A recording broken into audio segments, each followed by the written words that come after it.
اجواء جماهير حسنة اكادير الحاضره بقوه في هذه المباراه من اجل مسانده فريقها في هذا اللقاء، خصوصا بانه الضيف هو شباب المحمديه. الفريق بعد ما غاب عنه الفوز في 4 جولات اخيره تمكن من تحقيق 3 نقاط مهمه الجوله الماضيه امام فريق المغرب التطواني ب4 اهداف مقابل 3 في مواجهه حملت كل الوان الاثاره والتشويق. لقاء اللي عرف توقيع 7 الاهداف اشبال الاطار الوطني. جزاء البحث عن العرضيه بالفعل داخل منطقه جزاء، تعود المحاوله فرصه وتدخل الحارس، تواجد الحارس سفيان بن رحو. اول فرصه، اول تهديد لفائده دفاع ديال فريق حسنة اكادير. تواجد المحاوله مشات كره في الجهه اليمنى ولكن كره طويله، كان البحث عن كره ما خرجت ولكن تمريره خاطئه. حمزه عفصال فرصه لفائده فريق حسنة اكادير، امكانيه تسديده ومرات جانبا، تسديده مرات جانبا من القائم الايمن لمرمى الحارس. فين نتابعوا الخطا لفائده فريق حسنة اكادير، تلعبات الكره عرضيه، فرصه تدخل ديال الدفاع في الوقت للحكم تلخور وام صلال وحمل الوان المنتخب الوطني المغربي. ازيد من 20 مباراه كان وقع 8 ديال الاهداف. ذكر بانه كان اشتغل مدرب مساعد رفقه اطار الترتيب. تعود المحاوله لفائده فريق حسنة اكادير بواسطه يوسف ميري، يمرر والكره في الزاويه لفائده فريق حسنية اكادير. كان التدخل مستطيل العمليه، لعبات الكره في القائم الثاني سهله في يد الحارس سفيان بن رحو بسرعه كيلعب الكره طويله، وبالتالي كلها ارقام كانت مهمه لفريق الوداد. تواجد المحاوله بواسطه اللاعب يوسف ميري، محاوله تمرير ولكن تدخل الدفاع وما تعرض للهزيمه في الدور السابق ضمن كاس كونفدراليه خارج القواعد امام كوارا النيجيري. في الجهه اليمنى امكانيه التمرير من اشرف مرزاق، فرصه وتدخل الحارس. محاوله سيف الدين العالمي ضرب باعتبار حضور اقوى الفرق واقوى الانديه. تواجد محاوله يوسف ميري وتدخل والحكم يعلن عن ضربه جزاء. الحكم يعلن عن ضربه جزاء بعد التدخل امام يوسف ميري. كنعرفوا السرعه ديال يوسف ميري، الدخول دافيد يوسف ميري والكره في الشباك. 1-0 لفائده فريق حسنية اكادير من نقطة الجزاء بواسطة الهداف يوسف ميري الذي وقع 3 أهدافه خلال هذا الموسم.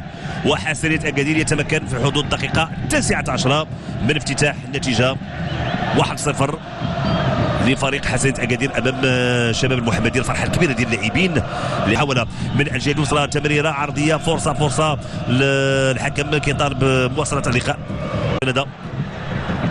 تمرير في اللاعب حمزه عفصال تسديده فرصه وتدخل ديال سفيان بن رحو، تسديده قويه من حمزه عفصال. ممرر دي فرصه لفائده فريق شباب محمديه.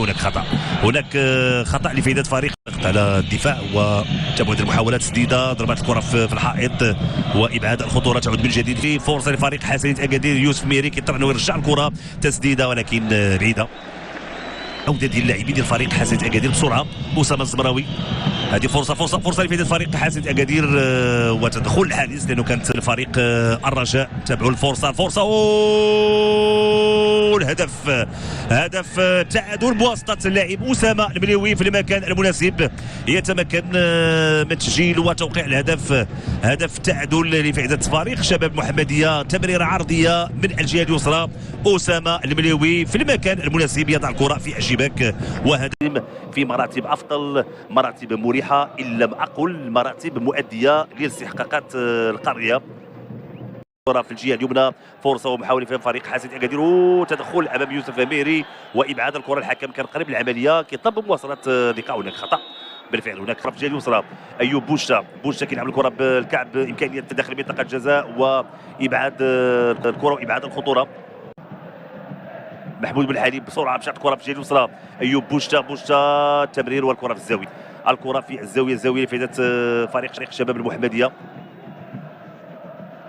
محاولة إيجاد الحلول، رفعت الكرة الرأسية، فرصة محمود بن حليم فرصة، تدخل هشام بن مجهد في الوقت للحكم المساعد في الرياض. الجهة اليسرى تمريرة طويلة، تدخل ديال المدافع عبد الحق عسال وإبعاد الكرة. والألقاب على مستوى منافسات كأس العالم. تبعد المحاولة لفائدة فريق شباب محمدية ولكن على أسامة المنيوي. هي التمرير مراوغة ممتازة، رفعت الكرة فرصة وإبعاد الكرة. محاولة وتمريرة عرضية من الجهة اليسرى، تدخل الدفاع اللي كيبعد الكرة. فريق حسنية اكادير دير محمد غير صلى، كرة بالرأس، الحكم كيمنع خطأ.